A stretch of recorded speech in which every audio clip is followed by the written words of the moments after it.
আসসালামু আলাইকুম। আশা করি সবাই ভালো আছেন। আলহামদুলিল্লাহ আমরা অনেক ভালো আছি। তো সকালবেলা গ্যাসের অনেক চাপ দিয়েছে, এই জন্য একটু বাজারে আসলাম গ্যাসের ওষুধ নেওয়ার জন্য। তো এখন আবার যাবো বাড়ির দিকে, কারণ কয়েকদিন যাবৎ গ্যাসে ভালোই জ্বালাপোড়া করতে আছে আমার পেটের ভিতরে, তারপর বুক টুক সব জ্বলায়। এত গ্যাস বেড়ে গেছে যা বলার মতো না। এই জন্যই সকালে আইসি একটু বাজারে, এখন আবার চলে যাবো বাড়ির দিকে। আর এদিকে দেখেন আলহামদুলিল্লাহ আমাদের যে বাড়ির সামনের যে রাস্তা, এই রাস্তার কাজ কিন্তু অলরেডি ধরছে। তো যাই হোক, দেখে ভালোই লাগলো। রাস্তা একদম ওই পিচ ঢালাই হয়ে যাবে একেবারে খেয়াঘাট থেকে। এই মানে এই ইটের রাস্তা যত দূর গেছে অত দূরই কাজ হইবে। তো এই জন্য দেখে কিন্তু ভালোই লাগতেছে। যাই হোক, প্রায় অনেক বছর ধরে এই রাস্তা এরকমের অবহেলিত অবস্থায় আছে। এখন কাজ বাজ হইবে, ভালোই হইবে।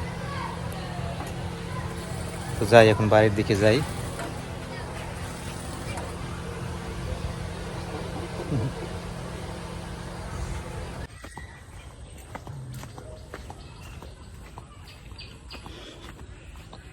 এই যে দেখেন না রাস্তার অবস্থা, কি অবস্থা রাস্তা, ইট সব পড়ে গেছে খালের মধ্যে ভাঙ্গে চুরি।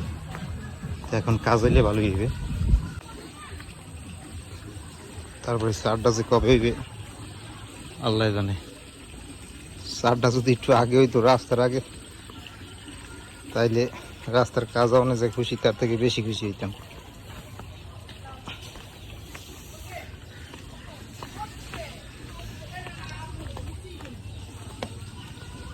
বাড়িতে এসে পড়ছি। আজকে আবার আবহাওয়াটা একটু মেঘ মেঘ, বৃষ্টি আইতে পারে, কিন্তু মেঘ তারপরও গরম, গরম কমে না।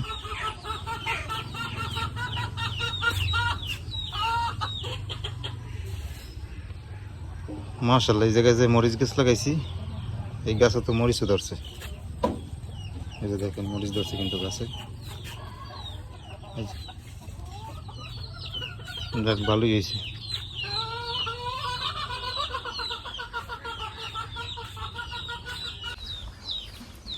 এই জায়গায় জান্নাত বাড়িতে আসলে যে সময় সময় অনেকগুলো ওই যে পুঁই দানা আছে না, আমাকে এই পাশে এই যে জায়গায় যে পুঁই দানা হয়েছে, ওই দানাগুলো পাকা পাকা দেখে এই জায়গায় ফালাইছিল।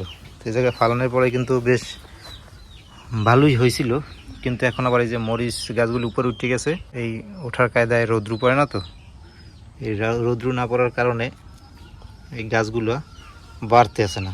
তো এই একটা গাছ উপরের দিকে উঠছে, আমি এবার এই যে গোছ গেড়ে দিছি যাতে এই পুঁইশাক গাছটা ভালোভাবে হয়। পুঁইশাক গাছ যদি হয়, হওয়ার মতো একটা হইলে এর কামাই খায় পরে। এই একটা হইছে, তারপরে এদিকে এই যে ছোটই আছে, ওই যে ওই পাশটায় আছে অনেকগুলো, এই যে অনেকগুলোই হয়েছে। তো দেখি যদি বাইরে উপরের দিকে ওঠে তাইলে এগুলোই একেবারে ছড়াই যাবে। তারপরে এই পেশেও আছে কতগুলো, এগুলো যে কালকে যে গোছ গাড়ি কেটে দিছি, যে জিনিসগুলো হলে যে বায়, ওই জিনিসগুলো হলে গোছ গাড়ি না দিলে তাড়াতাড়ি বাড়ে না। এই জন্য এই যে গোছ গাড়ি বাঁধিয়ে দিছি।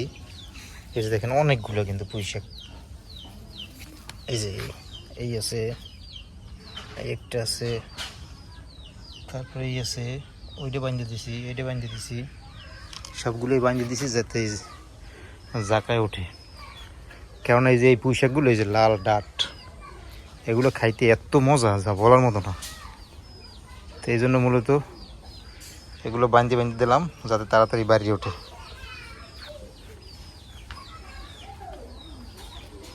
কারণ জায়গা স্বল্পতা, তো জায়গা স্বল্পতার কারণে আমরা কিছু করতে পারি না। আনালে সবজি লাগাইয়ে ভরিয়ে ফেলাম যাইতো বাড়ি, যদি নতুন বাড়ি হইতো। আর এই জায়গায় আগে যা লাগাইতাম সব কিছুই হইতো, খুব সুন্দরভাবে হইতো, কিন্তু এখন হয় না। এই যে উপরে যে এই যে পেঁপে গাছ, এই পেঁপে গাছ দুইটায় ধ্যান কী অবস্থা, একেবারে ছাতির মতো চারিদিক করে রাখছে, ছায়া দিয়ে রাখছে, কোনো রৌদ্র পড়ে না। এই রৌদ্র না পড়ার কায়দায়, আর গাছপালা যদি রৌদ্র না পড়ে তাহলে তাড়াতাড়ি বাড়ে না। তো রাফসানের বাড়ি দেই না, রাফসান মনে হয় ডুবাইতেছে। মসজিদের সামনে সানের গার্ড আছে, সানের গার্ডে মনে হয় ডুবায়। তো যাই ডাকিয়ে নিলে আর আবার মাদ্রাসায় যাইবে।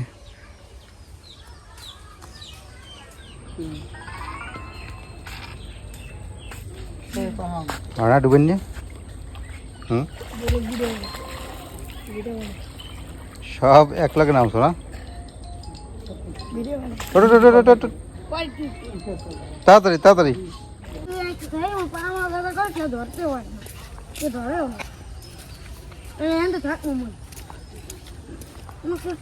কিছু না করবে করবে যদি কেউ করবে হারাই দোকানে। তো তোর মাই তো অসুস্থ না? তোর মায়ের তোর সেবা যত্ন করবে না, তুই তোর মারতা করবি কোনটা? না ঘরের কেউ নাই ঘরে। দেখ গামছা বি গামছা দিয়ে তুই তোর দাদার গামছা আছে না, এটা নিবি? এটা নিবি? আমি নাইতে যাবো, দে মুছছে তাদের দে। এই দিয়ে দি মনে একটা আছে, আর কালকের ডাকই ওটা ধুয়ে দিস কি এটা? হয়তো দাদু ধুয়ে দিস মনে এদের। ইস দেবে না এদিকে কাদা দিয়ে দেওয়া লাগবে। না